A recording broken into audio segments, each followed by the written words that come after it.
Bonjour et bienvenue dans cette nouvelle vidéo qui fait suite donc à la première vidéo que j'avais faite sur la recherche d'identification dans l'art. J'ai décidé de faire plusieurs capsules qui reprenaient le feu d'artifice d'informations qu'il y avait dans cette vidéo, parce que j'ai reçu beaucoup d'informations intérieurement et c'était un peu comme une explosion, ouais, un feu d'artifice, c'est bien ce que je dis. Et du coup, tout était entrelacé, j'avais envie de dire beaucoup de choses. J'ai eu un commentaire très constructif qui me disait que voilà, il y avait beaucoup de choses, que c'était très mélangé. Et donc j'ai décidé de séquencer un peu ce que je partageais comme information pour pouvoir mieux les structurer.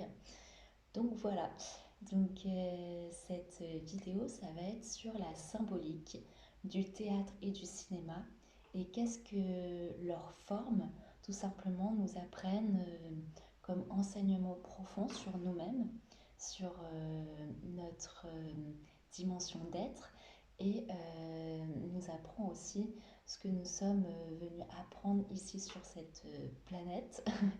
Donc ça parle à la fois de notre système intérieur et du grand système de l'univers. En tout cas, c'est des clés qui nous sont données euh, à travers la forme d'art qu'elle propose et comment elle est réalisée. Donc plus que les œuvres qui se trouvent dedans, elle dessine à elle-même toute une dimension d'enseignement pour mieux nous connaître. Et j'avais déjà parlé de ça dans la première vidéo, mais en fait les formes d'art telles qu'elles nous sont proposées sur notre planète sont insufflées.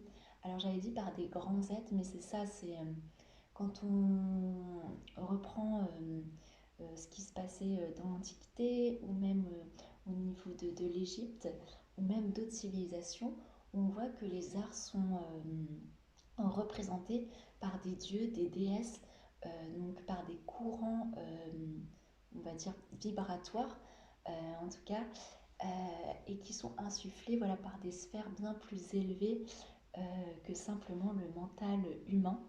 Et ça, c'est quelque chose qui se fait depuis toujours, même dans les civilisations passées. C'est-à-dire que voilà, ces formes d'art sont données à l'humanité pour mieux se connaître, mieux se comprendre et évoluer vers toujours plus de conscience et de connaissance de soi. Alors j'avais envie de commencer par le théâtre parce que c'est un art qui a des milliers d'années. J'ai vu dans mes recherches que déjà au Japon, euh, il y avait déjà en fait le théâtre, il y a même 300 ans avant Jésus-Christ et même avant. C'est une forme d'art qui existe depuis bien bien longtemps. Et ce que j'ai beaucoup aimé en observant la façon dont elle était faite, c'est qu'on portait des masques à l'époque pour accentuer les émotions, pour marquer les émotions. Et si on va plus loin dans la symbolique, euh, on voit déjà que le théâtre, le symbole du théâtre, c'est deux masques, le masque de la dramaturgie et de la comédie. Et donc le théâtre, c'est on va jouer des histoires, on va incarner des personnages sur une pièce de théâtre, dans une pièce de théâtre et sur une scène avec un public qui nous regarde. Et à l'époque, c'était beaucoup fait avec des masques, même en Grèce antique, et même je crois que ça s'est longtemps perduré, et même encore il y a des compagnies qui utilisent le masque. Et au-delà de simplement vouloir accentuer les émotions, ça nous enseigne que sur l'espace de la scène se joue une histoire où les acteurs portent des masques, le masque des émotions, le masque des personnages qu'ils incarnent. Et en tant que spectateur, donc il y a cette dimension où on va être pris par l'histoire, on va vivre l'histoire avec eux, mais aussi il y a toute cette dimension initiatique de prendre conscience que si ce qui se joue sur la pièce de théâtre, dans la pièce de théâtre, en fait c'est simplement un jeu d'acteur, un personnage, un masque. Et, euh, et ça c'est une première clé de compréhension de notre propre personnage intérieur, de nos propres masques qu'on porte à l'intérieur. Donc il y a les masques qui sont accentués par tout le monde émotionnel, qui va nous éloigner de qui nous sommes vraiment, on va tellement s'identifier à des émotions qu'on va devenir ces masques-là et on va s'enfermer dans nos propres histoires, nos propres scénarios et dans nos propres pièces de théâtre. Et Shakespeare le disait lui-même, la vie c'est comme une grande pièce de théâtre où nous sommes tous les acteurs. Alors c'est peut-être pas la phrase précise, mais en tout cas c'est l'essence de ce qu'il voulait dire. C'est que on est tous, donc on est avec une certaine identité, mais plus on va s'identifier à cela, plus on va s'identifier aux émotions, à nos histoires personnelles, et plus on va s'enfermer dans ces pièces de théâtre. Et le théâtre nous apprend à être aussi spectateur. Et ça, c'est important, c'est la position de spectateur. Un spectateur, c'est pas juste quelqu'un de lambda, je veux dire. Être dans la position de spectateur, ça a tout un enseignement, que ce soit donc au théâtre, vu que là je parle du théâtre, mais plus tard avec les nouvelles technologies qui ont permis le cinéma, au cinéma aussi. Et cette place de spectateur, elle est importante parce qu'en fait, elle résume très bien ce qui se passe quand on apprend à avoir un regard plus élevé. C'est-à-dire on sort de notre histoire personnelle pour avoir une conscience plus élevée sur ce qui se passe, nos émotions, ce qui nous traverse. Et en fait, c'est ce phénomène de désidentification, c'est-à-dire je ne suis plus ce qui se joue sur cette scène, mais je reviens à mon essence, à un regard plus large de ce qui se passe. Et je comprends que je ne suis pas cette émotion et cette désidentification permet de me retrouver. Et en fait, c'est toute l'expérience magique, par exemple, d'aller voir une pièce de théâtre, d'aller voir un film, c'est de se laisser traverser par ce qui se passe, tout en comprenant que nous ne sommes pas ce que nous regardons ou ce que nous vivons. Et bien sûr, il y a toute une dimension de libération, on va dire, de catharsis, à travers le théâtre, puis l'opéra, parce qu'on va jouer vraiment des émotions très fortes. Dans le théâtre et dans l'opéra, on va surjouer tout ce qui nous traverse, mais pour mieux voir en fait. Ça va être vraiment ce procédé alchimique on va mettre dans un creuset, donc la scène c'est ce creuset, et on va faire ressortir toutes ces émotions, toutes ces histoires de trahison, de vengeance, de blessure, de rejet, et ça va être tellement surjoué, ça va être tellement accentué, que ça va nous permettre de mieux les conscientiser.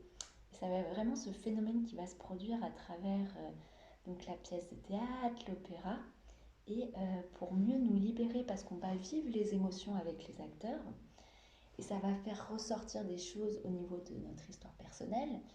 Et tout l'enjeu, on va dire, c'est de faire un peu comme les acteurs, une fois le spectacle fini, d'enlever ce masque et de comprendre, en fait là c'était simplement un jeu.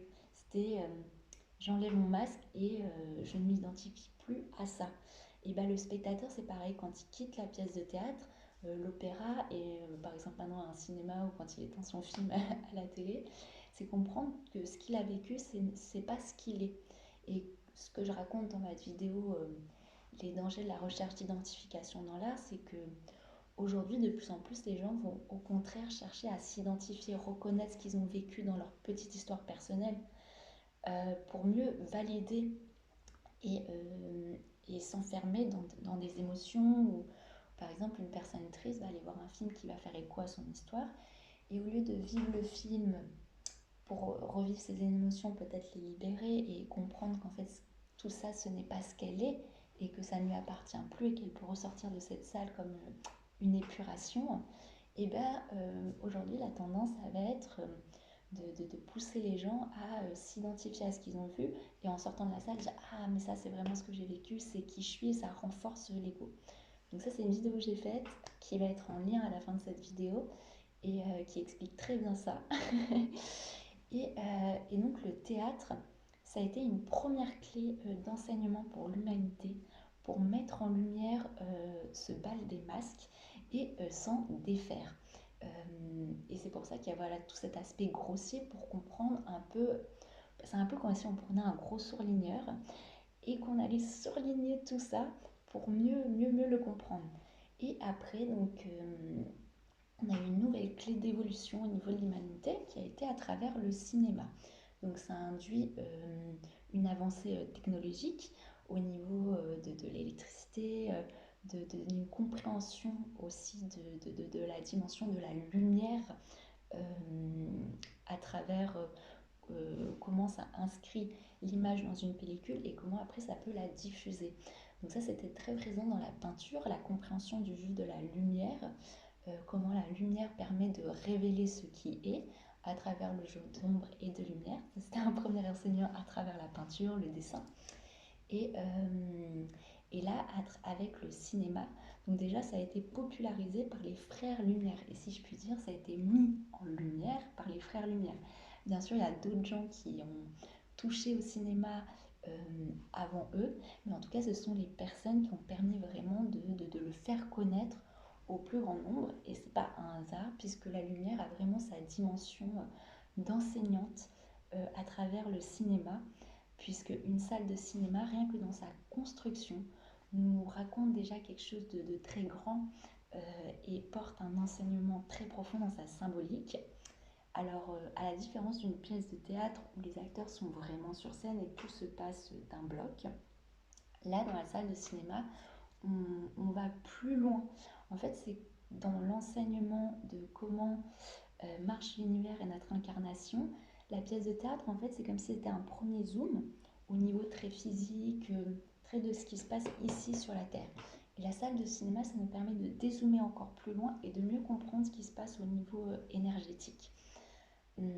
Tout bonnement parce que, alors, donc, la salle de cinéma, vous avez la toile blanche. Donc, c'est un peu comme la toile blanche, en fait, où tout peut s'inscrire, où tous les possibles peuvent avoir lieu au niveau de l'incarnation. C'est un peu comme cette page blanche primaire avant que l'histoire de l'humanité prenne forme et se dessine et crée des histoires. Et vous avez la source lumière par laquelle sont projetées les images. Donc voilà, on a vraiment ce phénomène de projection d'images sur la toile blanche. Et donc c'est la lumière qui permet de projeter les histoires et qu'elles puissent avoir lieu et se manifester. Et au milieu, vous avez donc les sièges de spectateurs qui regardent ça. Et ça fait tout bonnement penser un peu à la caverne de Platon. C'est-à-dire qu'on a cette grande toile blanche qui est un peu ce mur de la caverne de Platon où se jouent les histoires. Mais le piège, on va dire, c'est de se laisser identifier par ces histoires et de croire que ce qui s'y joue, c'est vraiment ce que nous sommes. Alors que l'essence est de se rappeler que, en fait, à la base, c'est cette source lumière qui a imprimé les images là, sur la pellicule à l'époque et qui permet de les projeter et de leur donner vie. Donc c'est cette source lumière qui donne vie aux choses et à notre propre histoire personnelle. Et donc ce qui se joue dans une salle de cinéma, au-delà de juste regarder un film, se laisser porter, rêver, vivre des émotions, c'est pour avoir un regard sur ce que nous sommes et comment on peut élever notre conscience. Alors on va avoir là le film sur la toile blanche, on va vivre là aussi les émotions. On va dire que comparé au théâtre, comme maintenant les acteurs jouent de plus en plus de façon réaliste, au point parfois de se laisser tellement pénétrer et de croire à ce qu'ils jouent, qu'ils vont eux-mêmes se perdre. Ça peut être encore un danger euh, dans la recherche d'identification parce que l'acteur va tellement vouloir être réaliste dans sa performance qu'il va devenir lui-même ce qu'il joue. Et ça peut perdre l'acteur. Il se perd lui-même parce qu'il oublie l'essence de ce que c'est le jeu d'acteur qui est simplement jouer.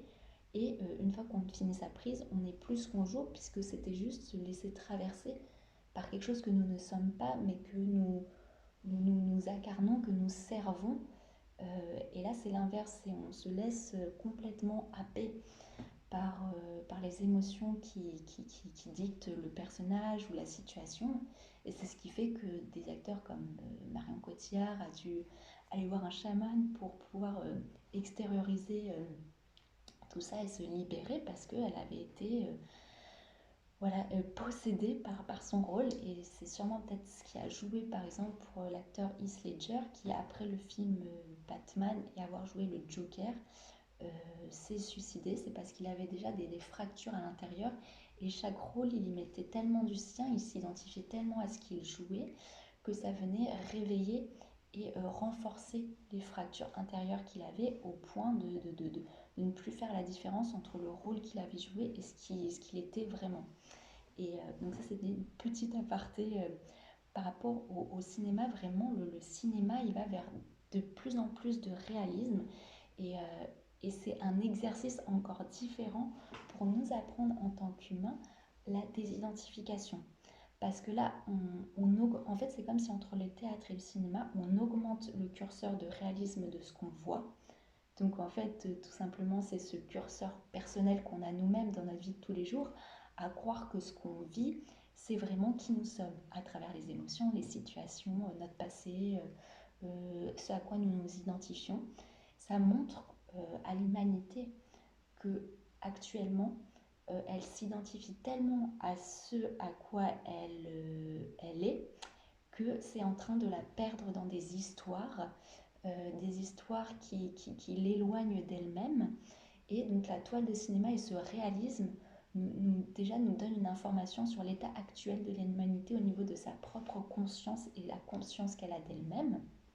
Mais ce qui est magique, c'est qu'à travers ça, elle nous donne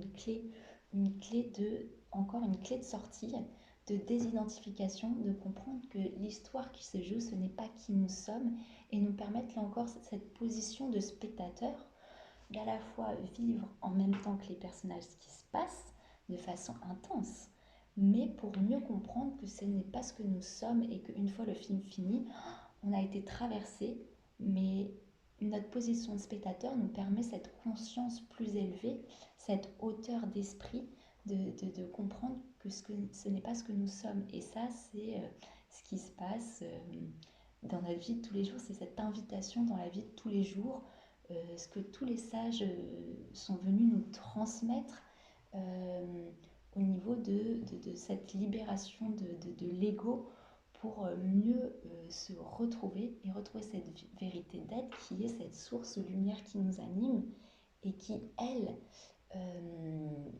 et on va dire notre essence, tout simplement. Et voilà, ce phénomène de salle de cinéma est incroyable parce que ça, avec un regard à 360 degrés, ça nous donne une vision vraiment de ce qui se passe au niveau de notre incarnation et une clé de compréhension pour mieux se connaître et aussi mieux vivre, on va dire, ses émotions, mieux comprendre les personnages qui se jouent à l'intérieur de nous et faire cet grand acte de conscience, de s'élever et d'élever son propre regard. Et je trouve ça merveilleux parce que on, on va dire, on regarde beaucoup ce qui se passe au niveau de l'art, des techniques, mais voir la symbolique à chaque fois de ces clés qu'on nous donne à travers les formes d'art pour mieux aller comprendre notre dimension intérieure, c'est assez incroyable. Et aussi ce phénomène qu'à chaque ère, il y a comme ça une avancée en plus. C'est comme si on nous donnait encore une clé de dézoomage avec un challenge supérieur. Ça, ce sera un peu ma prochaine vidéo qui sera sur la thématique de la symbolique des jeux vidéo et de la réalité virtuelle avec les casques 3D. Parce que je parlais par exemple du théâtre et du cinéma où le réalisme était de plus en plus présent et donc l'identification de plus en plus possible et plus en plus forte.